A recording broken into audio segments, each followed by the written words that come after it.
जय Shri Jagannath friends welcome welcome welcome स्वागत करुछि आपण मानकु आज वीडियो को ए वीडियो माध्यम रे हम आज जानिबा सेजरे सोई ओम नमः शिवाय जप कले कौन होई थाए। जमा भी वीडियो टी स्किप करिबेनी लास्ट पर्यंत सुनंतु।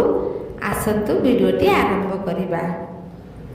बहुत लोक कहती सेजरे सोई ओम नमः शिवाय जप कले अशुभ होता है, किंतु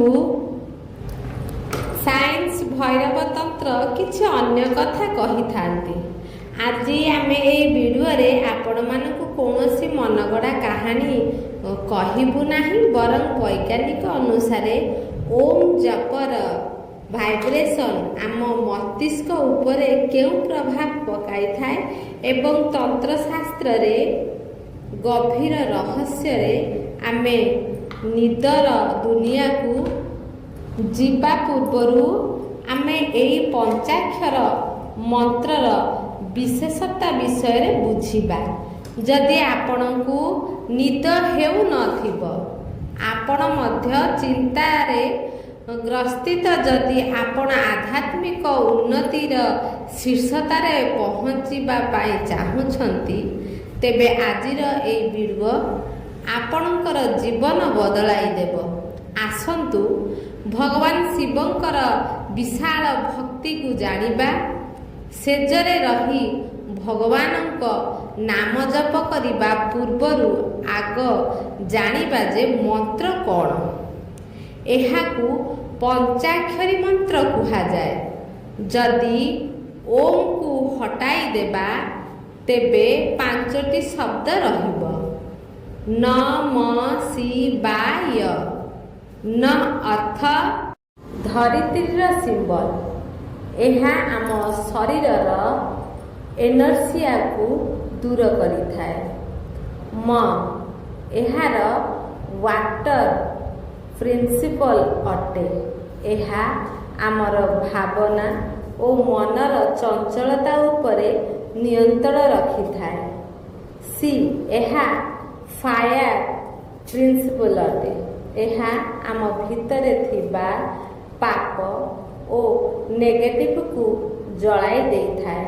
ब एहा एयर प्रिंसिपल अटे। एहा आम शरीर शक्ति को सतेज बा शुद्ध करि थाए। य एहा स्काई प्रिंसिपल अटे। एहा आमको सुप्रीम सेल्फ रे जोड़ी थाए। जेबे आपण सेजरे सोई एही नाम जप करती, तेबे आपण अजाणतरे आपणक शरीरर एही पांच गोटी एही मेन को यूनिवर्स सहित जोड़िबा आरंभ करिए। विज्ञान कही थाए आम शरीरर असल रे एक खास फ्रिक्वेंसी रे भाइब्रेट करि थाए। जेतेबेले आमे ओम शब्द उच्चारण करू, तेबे सेई भाइब्रेशन आम नर्व्स सिस्टम को शांति करिबा आरंभ करि देई थाए। बहुत लोकंक मनरे प्रश्न उठे कि आमे सेजरे खराब अवस्था सोई थाउ, सेही स्थिति रे जप उच्चारण कले कौन महादेव रागंती नाही? एही प्रश्न भक्ति और मनोभावना भितरे अटे। सनातन धर्म रे दुई प्रकार जप होई थाए। प्रथम सकाम जप। एहा कौनसी खास फल पाइबा पाई करा जाए, जहा पाई खास आसन और नियम दरकार।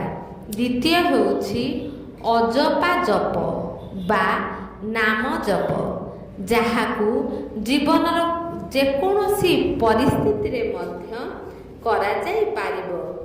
विज्ञान भैरव तंत्र रे भगवान शिव देवी पार्वती को 112 ध्यान प्रक्रिया विषय कहिछंती। सेथिरे केउठी कुहा जाइनि जे केवल बसिबा द्वारा आपणकू ज्ञान मिलिजिब। शास्त्र कही थाए शिव एक व्यक्ति नुहंती, ଶିବ ଗୋଟିଏ ଚେତନାର ନାମ। ଆପଣଙ୍କ ଶରୀରର ଯେଉଁ ଅବସ୍ଥାରେ ଥାଉ କିନ୍ତୁ ମନ ଯଦି ନାମ ଜପରେ ଥାଏ ତେବେ ପ୍ରତିଟି ନିଶ୍ୱାସ ଏକ ଯଜ୍ଞ ସହ ସମାନ ହେବ। ସେଥିପାଇଁ ସେଜରେ ଶୋଇ ଜପ କଲେ ମଧ୍ୟ ପାପ ଲାଗେ ନାହିଁ, ବରଂ ଆପଣଙ୍କର 24 ଘଣ୍ଟା ପ୍ରାର୍ଥନାରେ ପରିଣତ ହେବାର ଏହା ଏକ ପ୍ରକ୍ରିୟା ଅଟେ। ଭୈରବ ତନ୍ତ୍ରର ଏକ ବିଶେଷ ଫର୍ମୁଲା ଜାଗୃତି, ସପନା, ସୁଷୁପ୍ତି ଅର୍ଥାତ୍ ଯେବେ ଆମେ ଜାଗ୍ରତ ଅବସ୍ଥାରେ ସ୍ୱପ୍ନ ଦୁନିଆରେ ପାଦ ରଖିଥାଉ ତା ମଧ୍ୟର ସମୟ ବହୁତ ଶକ୍ତିଶାଳୀ ହୋଇଥାଏ। ଏହି ସମୟକୁ ତୃତୀୟ ଅବସ୍ଥାର ଗେଟ୍ୱେ କୁହାଯାଏ। ଯେବେ ଆପଣ ସେଜରେ ଶୋଇ ଓମ୍ ନମଃ ଶିବାୟ ଜପ କରନ୍ତି ତେବେ ଆପଣ ଆପଣଙ୍କ ମାଇଣ୍ଡରେ ଗୋଟିଏ ମଞ୍ଜି ବୁଣି ଦିଅନ୍ତି। ଆପଣ ଦିନ ଯାକ ଯାହା ଭାବନ୍ତି ଏହା ଯେତେ ଜରୁରୀ, ଶୋଇବାର ଠିକ୍ 15 ମିନିଟ୍ ପୂର୍ବରୁ ଆପଣ କ'ଣ ଭାବୁଛନ୍ତି ଏହା ତାଠାରୁ ଅଧିକ ଜରୁରୀ। ଯଦି ଆପଣ ଜପ କରି କରି ଶୋଇଯାଆନ୍ତି ତେବେ ଆପଣଙ୍କ ଆତ୍ମା ମଧ୍ୟ ସେହିଭଳି ଜପ କରି କରି ଚାଲିଥାଏ। ଏହାକୁ ମେଣ୍ଟାଲ ଜପ କୁହାଯାଏ। ଏବେ ବିଜ୍ଞାନ କଥା କହିବା। ଯେବେ ଆପଣ ପୁରା ଦିନ କାମ କରନ୍ତି ତେବେ ଆମ ଦିମାଗର ବିଟା ୱେଭ୍ସ 13 ରୁ 30 Hzରେ ରହିଥାଏ। ଏହି ଅବସ୍ଥାରେ ଆମେ ଚିନ୍ତାରେ ରହିଥାନ୍ତି। ଯେବେ ଆମେ ସେଜରେ ଶୋଇ ମନ୍ତ୍ର ପଢ଼ିବା ଆରମ୍ଭ କରିଦେଉ ତେବେ ଆଲଫା ୱେଭ୍ସ 8 ରୁ 13 Hzକୁ ଚାଲି ଯାଇଥାଏ। ବିଜ୍ଞାନ କହେ ଯେବେ ଆପଣ ଓମ୍ ନମଃ ଶିବାୟ ଜପ କରନ୍ତି ତେବେ ଆପଣଙ୍କର ହାର୍ଟ ରେଟ୍ ଭଲରେ ଚାଲେ। ଗବେଷଣାରୁ ଜଣାଯାଏ ଜପ କରିବା ଦ୍ୱାରା ଆପଣଙ୍କର ମସ୍ତିଷ୍କ ଶାନ୍ତ ହୋଇଥାଏ। ଗାଣିତିକ ଅନୁସାରେ ଜପ କରିବା ଦ୍ୱାରା ଏହା ଆପଣଙ୍କୁ ନିୟନ୍ତ୍ରଣରେ ରଖିଥାଏ।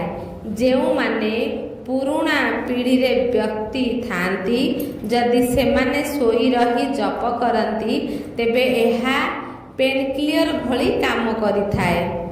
ଶିବଙ୍କୁ ଭୈରବ କୁହାଯାଏ। ଏହାର ଅର୍ଥ ଡରର ନାଶ। ଯେବେ ଆପଣ ମନ୍ତ୍ର ଉଚ୍ଚାରଣ କରି କରି ଶୁଅନ୍ତି ଆପଣଙ୍କର ଚାରିପଟେ ପଜିଟିଭ ଏନର୍ଜି ରହିଥାଏ। କୌଣସି ନେଗେଟିଭ ଏନର୍ଜି ଆପଣଙ୍କ ପାଖକୁ କିମ୍ବା ଆପଣଙ୍କ ସ୍ୱପ୍ନରେ ମଧ୍ୟ ଆସିନଥାଏ। ଏହା ଆପଣଙ୍କ ସ୍ୱପ୍ନକୁ ବି ଶୁଦ୍ଧ କରିଥାଏ। ଯଦି ଆପଣ ଏହାକୁ ଦୈନନ୍ଦିନ ଅଭ୍ୟାସ କରନ୍ତି ତେବେ ଆପଣଙ୍କୁ ଲାଗିବ ଯେ ଆପଣ ସ୍ୱପ୍ନରେ ମଧ୍ୟ ଜପ ପଢ଼ୁଛନ୍ତି। ବିସ୍ତରରେ ରହି ଜପ କରିବାର ବିଶେଷ ପ୍ରକ୍ରିୟା ଯାହାର ଫଳ 10 ଗୁଣା ବଢ଼ିଥାଏ। 1 ଆସନ ପେଟେଇକି ଶୋଇବା। 2 ହାତକୁ ଛାତିରେ ରଖି ଏହାକୁ ଶବାସନ କୁହାଯାଏ। 2 ଜପକୁ ଜବରଦସ୍ତି କରନ୍ତୁ ନାହିଁ। ନିଜର ନ୍ୟାଚୁରାଲ ନିଶ୍ୱାସ ଦ୍ୱାରା ଜପ କରନ୍ତୁ। ନିଶ୍ୱାସ ନେବା ସମୟରେ ଓମ୍ ନମଃ ଓ ଛାଡ଼ିବା ସମୟରେ ଶିବାୟ ନିଅନ୍ତୁ। 3 ମେଣ୍ଟାଲ ଭାବନା। କଳ୍ପନା କରନ୍ତୁ ଆପଣଙ୍କ ମେରୁଦଣ୍ଡ ହାଡ଼ ମଧ୍ୟରେ ଗୋଟିଏ ଧଳା କିରଣ ଆପଣଙ୍କ ମୁଣ୍ଡକୁ ଯାଉଛି। ନମ୍ବର 4 ମାଳା ନୁହେଁ। ସେଜରେ ଶୋଇ ଜପ କରିବା ସମୟରେ ରୁଦ୍ରାକ୍ଷ ମାଳା ବ୍ୟବହାର କରନ୍ତୁ ନାହିଁ। ଏହା କେବଳ ମନ ଓ ମସ୍ତିଷ୍କର ଜପ ହେବା ଦରକାର। ଯଦି ଆପଣ ଲଗାତାର 21 ଦିନ ସେଜରେ ଶୋଇ ଜପ କରନ୍ତି ତେବେ ଆପଣଙ୍କୁ ଏହି ପରିବର୍ତ୍ତନ ଦେଖାଯିବ। ଆପଣଙ୍କର ରାଗ କମିଯିବ। ସକାଳୁ ଉଠିବା ପରେ ଆପଣ ହାଲକା ଓ ସତେଜ ଅନୁଭବ କରିବେ। ଆପଣଙ୍କର ନିଷ୍ପତ୍ତି ନେବାର ଦକ୍ଷତା ବଢ଼ିବ। ଆପଣଙ୍କ ଭିତର ଇଗୋ ନଷ୍ଟ ହୋଇଯିବ। ଆପଣ ଶାନ୍ତିର ଗଭୀରତାରେ ପଡ଼ିଯିବେ। ସାଙ୍ଗମାନେ, ଶିବ କୌଣସି ଦୂର ଆକାଶର ନୁହେଁ, ଏହା ଆପଣଙ୍କ ଶ୍ୱାସରେ ରହିଛି। ସେଜରେ ଶୋଇ ଜପ କଲେ ଆପଣଙ୍କୁ ଏପରି ଲାଗିବ ଆପଣ ମହାଦେବଙ୍କ କୋଳରେ ମୁଣ୍ଡ ରଖି ଶୋଇଛନ୍ତି। ଧର୍ମ କେବଳ ମନ୍ଦିରରେ ନୁହେଁ, ଧର୍ମ ଆପଣଙ୍କର ଆସ୍ଥାରେ ଅଛି। ତେବେ ଆଜିଠାରୁ ନ ଡରି ଆରମ୍ଭ କରନ୍ତୁ। ତେବେ ଆପଣ ନିଜେ ଦେଖିବେ ଆପଣଙ୍କର ସେଜ କେବଳ ଶୋଇବାର ଜାଗା ନୁହେଁ, ବରଂ ତପସ୍ୟାର ଜଙ୍ଗଲ ହୋଇଯିବ। ଆଜିର ଏହି ବିଜ୍ଞାନ ଓ ତାନ୍ତ୍ରିକ ଚର୍ଚ୍ଚା ଆପଣଙ୍କୁ କିପରି ଲାଗିଲା? କ'ଣ ଆପଣ ଆଗରୁ କେବେ ଶୋଇ ରହି ଜପ କରିଛନ୍ତି? ତେବେ ଆମକୁ କମେଣ୍ଟ ମାଧ୍ୟମରେ ଜଣାନ୍ତୁ। ଭିଡ଼ିଓଟି ଆପଣମାନଙ୍କୁ କେମିତି ଲାଗିଲା ନିଶ୍ଚିତ କମେଣ୍ଟ ମାଧ୍ୟମରେ ଜଣାଇବେ। ଲାଇକ୍ କରିବେ, ଆଉ ଯଦି ଚ୍ୟାନେଲରେ ନୂଆ ଅଛନ୍ତି ତାହେଲେ ଚ୍ୟାନେଲକୁ ସବସ୍କ୍ରାଇବ୍ କରିବେ। ଭିଡ଼ିଓଟିକି ଲାଷ୍ଟ ପର୍ଯ୍ୟନ୍ତ ଶୁଣିଥିବାରୁ ଆପଣମାନଙ୍କୁ ବହୁତ ବହୁତ ଧନ୍ୟବାଦ। ରହୁଛି। ଜୟ ଶ୍ରୀ ଜଗନ୍ନାଥ।